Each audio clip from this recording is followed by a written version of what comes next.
आज की क्लास पर फोकस करेंगे, बड़े अच्छे से नोट्स बनाना और कंटिन्यू करते हैं, ठीक है। 2001 और 2011 यानी 2001 एंड 2011 के बीच में कुल जो लिटरेसी रेट है उसमें कितने प्रतिशत का चेंज हुआ, वृद्धि हुई है, मतलब आपका कितना इंक्रीज हो गया। तो आप बोलेंगे भैया 2001 में फिर हमको पता होना चाहिए कितना था लिटरेसी रेट, तो बोला 64.83। अच्छा 2011 में लिटरेसी रेट कितना, ये मेरा आपसे क्वेश्चन है, सारे दोस्त आंसर करेंगे। भारत की जो साक्षरता दर है वो कितनी है, 74.04 है। तो कितने प्रतिशत बढ़ गई जरा बताएंगे।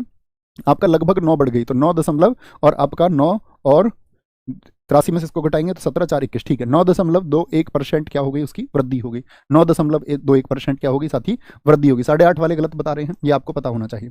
अच्छा मैं आपसे पूछूं कि भारत में वर्तमान में, छोटा सा क्वेश्चन है, मेल जो साथी लिटरेसी रेट है वो कितना है भारत में, अभी पुरुष साक्षरता दर कितनी है, दशमलव में एकदम एक्यूरेट बताना है। तो क्या बोलेंगे भैया, आपका जैसे महिलाओं के लिए 65.46% है, पुरुषों के लिए 82.14% है, 82.14% है ना।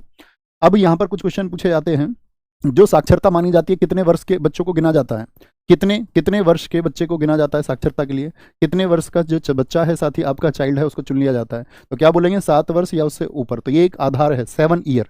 लेकिन 1971 तक जो काउंट होते थे वो 5 वर्ष चुना जाता था, 5 वर्ष तक के बच्चे को देखा जाने लगता था।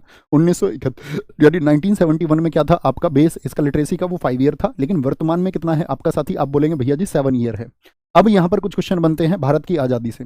1951 में साक्षरता दर कितनी थी भारत की, 1951 में यानी आज़ादी के समय लिखेगा, क्या लिखेगा इसको, at the time of freedom.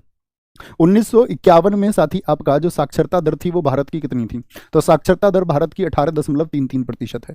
लेकिन मैं अगर बात करूं आपसे 2011 में कितनी होगी, तो 74.04 हो गई। ये 1951 की बात मैं कर रहा हूं। तो मुझे बताओ, मैं हमेशा पूछता हूं कितने गुना हो गई, लगभग में बता दो, लगभग में बता दो। जैसे मैं आपसे पूछूं 1951 में भारत की जो पॉपुलेशन थी, जो जनसंख्या थी साथी, वो थी आपका क्या बोलेंगे 1951 में 36 करोड़ 10 लाख थी, 36 करोड़। और अभी कितनी हो गए हैं हम, तो भैया बोलेंगे 120 करोड़ दशमलव 9, 121 करोड़ ही बोल दें, 121 करोड़ हम हो गए हैं। तो कितने गुना हो गए हैं हम बोलेंगे भी फटाफट से, तो क्या बोलेंगे 18 चौके 72 यानी 4 गुना, याद रखेंगे। और जनसंख्या आजादी के बाद में कितनी हो गई है आपका, तो आप बोलेंगे भैया लगभग आपका क्या बोलेंगे, लगभग 3.5 गुना हो गई है, क्या बोलेंगे, लगभग 3.5 गुना, मल्टीपल 3.5 टाइम हो गई है।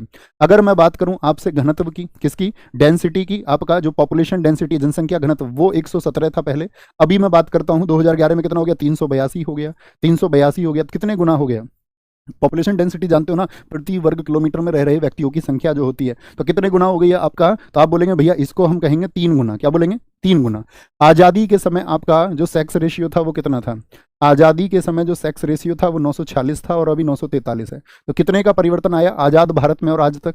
हम बात करते हैं हमें लड़कियों को बचाना है, उनको शिक्षा देनी है, उनके जन्म के लिए और लोगों को प्रोत्साहित करना है। तो क्या हम इसमें कोई बड़ा चेंज ला पाए हैं, आप कहेंगे नहीं, जनसंख्या बढ़ रही है, आज भी लड़कियों के जन्म को लेकर के भैया वही स्थिति है, वही स्थिति है। लड़के के जन्म पर आज भी लड्डू बांटे जाते हैं, लड़कियों के लिए उतनी खुशी बहुत विकसित लोगों में होती है जो बौद्धिक रूप से बहुत विकसित है।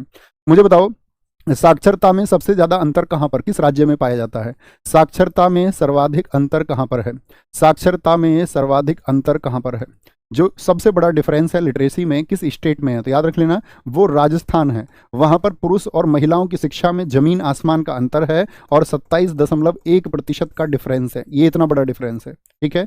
ये क्या है, ये डिफरेंस है, डिफरेंस, ये बात याद रख लेनी है, ठीक है, ये डिफरेंस है सबसे।